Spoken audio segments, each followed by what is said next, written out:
June 2 Telangana రాష్ట్ర ఆవిర్భావ దినోత్సవం. ఉమ్మడి ఆంధ్రప్రదేశ్ను 2 రాష్ట్రాలుగా విభజించినటువంటి దుర్దినం అని చెప్పేసి ఏపీ ప్రజలు చెప్తుంటే, 60 ఏండ్ల పోరాటానికి ఫలితంగా తెలంగాణ రాష్ట్రం ఆవిర్భవించిన గొప్ప దినం అని చెప్పేసి తెలంగాణ వాదులు, తెలంగాణ నేతలు చెప్తున్నటువంటి సందర్భం.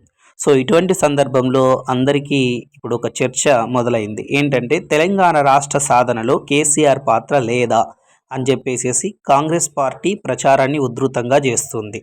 అంటే తెలంగాణకు కేసీఆర్కు ఏ సంబంధం లేదనే విధంగా కాంగ్రెస్ పార్టీ అంటే రేవంత్ రెడ్డి గారి సారథ్యంలోని తెలంగాణ కాంగ్రెస్ పార్టీ ప్రచారం మొదలుపెట్టింది.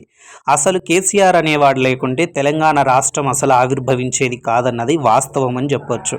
ఎందుకంటే తెలంగాణ కోసం పార్టీ స్థాపించింది కేసీఆర్ గారే. తెలంగాణ కోసం ఆమర నిరాహార దీక్ష చేసి ప్రాణం వరకు వెళ్ళొచ్చినటువంటి వ్యక్తి కేసీఆర్ గారు. కేసీఆర్ గారి వల్లే తెలంగాణ రాష్ట్రం సాధించబడింది. Please subscribe.